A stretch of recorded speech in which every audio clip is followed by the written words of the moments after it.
Agora, seguindo na nossa árvore de alavancas, vou falar sobre as duas últimas métricas que eu trouxe aqui, que é o engajamento e os visitantes. Taxa de engajamento nas redes sociais, ou seja, o número de pessoas que interagem com você nas suas redes sociais ali, com base nos seus seguidores. A gente acompanhava bastante essa métrica justamente para entender o que faz mais sentido para o público, então indo na linha ali dos testes de proposta de valor que a gente tinha nas App Stores. Aqui a gente também conseguia fazer esses testes e descobrir ali o que mais engajava o público, o que mais eles estavam procurando naquele momento. A gente conseguia também entender qual era o tipo de conteúdo que fazia mais sentido, então a gente se comunicava mais por vídeo, mais por imagem, ou então um carrossel, como a gente se comunicava melhor com as pessoas. E também, com todos esses resultados, a gente deixava nossas redes sociais mais atrativas para ajudar novamente ali no topo do funil na aquisição de novas pessoas para o nosso produto. E por último, na nossa árvore de alavancas ali, a gente ia acompanhando também a quantidade de visitantes. Olhávamos bastante para isso, principalmente para novos e returning visitors, ou seja, as pessoas novas que entravam nos nossos sites e as pessoas que retornavam ao nosso site.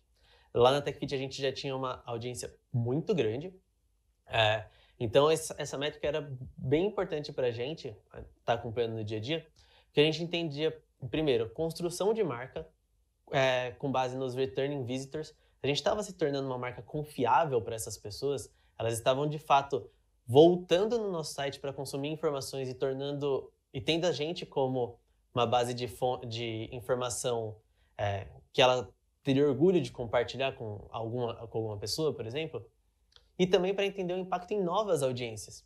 Ou seja, a gente já tinha um tamanho de mercado bem relevante, então a gente ainda queria expandir mais. Como estava esse impacto em novas audiências? A gente estava conseguindo alcançar novos públicos para alimentar outras campanhas que a gente viesse a fazer no futuro?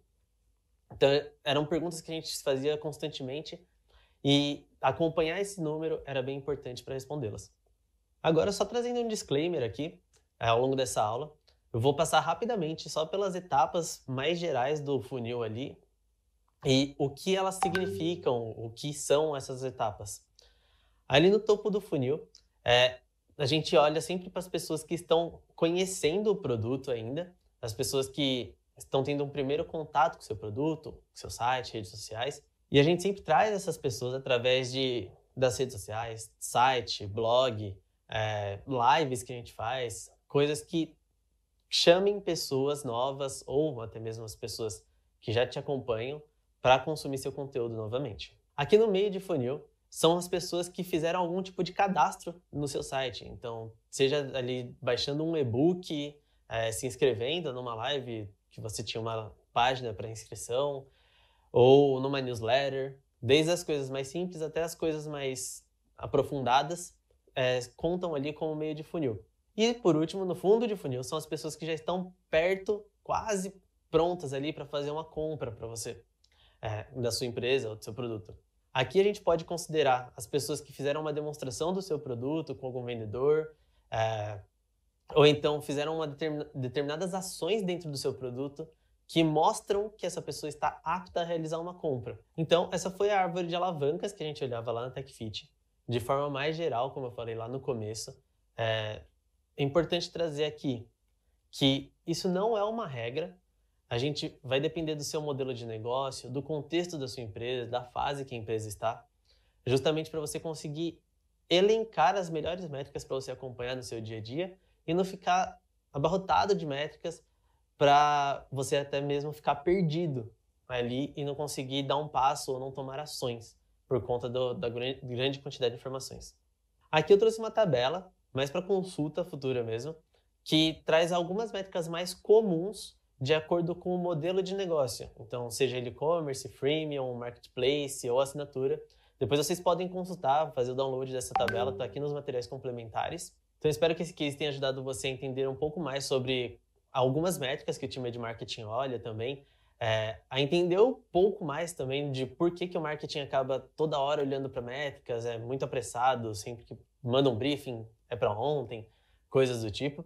Vou deixar essa tabela aqui com os materiais complementares da aula. Você pode fazer o download depois. A PM3 também tem um glossário com todas essas métricas. onde você pode entender como calcula, de onde elas vêm e o que elas significam, também vai estar linkado aqui nos materiais complementares. Então agora, vamos falar só um pouquinho sobre métricas de vaidade ou métricas de verdade. Antes da gente definir o que é uma métrica de vaidade ou uma métrica de verdade, a gente precisa entender o contexto por trás dessa métrica. Ou seja, o que a gente espera ter de resultado quando a gente vai mensurar aquele número ou determinado evento. Desse jeito, ao mensurar uma métrica, você já vai saber quais insights você quer tirar dela e o que aquilo pode ajudar você no seu dia a dia. Então, quase todas as métricas podem ou não ser de vaidade ou de verdade. O que, de forma geral, vai fazer ela se tornar uma métrica de vaidade ou de verdade vai ser, de fato, como você usa ela na tomada de decisão para os próximos passos da equipe ou até mesmo da empresa. Então, aqui, trazendo um pouquinho só de métricas de vaidade ou métricas de verdade, a gente vai ter bastante ali, olhando as mais comuns, são o número de likes ou o número de compartilhamentos que determinado conteúdo seu teve. Mas ao invés de olhar para o número absoluto, você poderia olhar para a taxa de engajamento que isso gerou. Que isso vai representar quantos por cento da base de pessoas que te seguem realmente gostaram desse conteúdo. Ou o número de seguidores que você tem nas redes sociais também é uma métrica de vaidade. Porque de nada adianta você ter 2 milhões de seguidores no seu Instagram, no seu TikTok, em qualquer outra rede social, e no seu produto, de fato, você ter 10, 20 pessoas usando ele. Então vale muito mais a pena você olhar ali para o número de usuários, por exemplo, do que você ficar se preocupando, de fato, com o crescimento do número de seguidores das suas redes sociais. Ou o número de page views, que são o número de páginas que uma pessoa viu.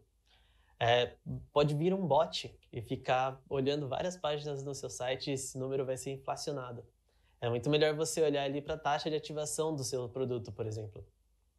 Onde você vai saber de todas as pessoas que você trouxe para dentro do seu produto, quantas de fato ativaram, estão usando ele.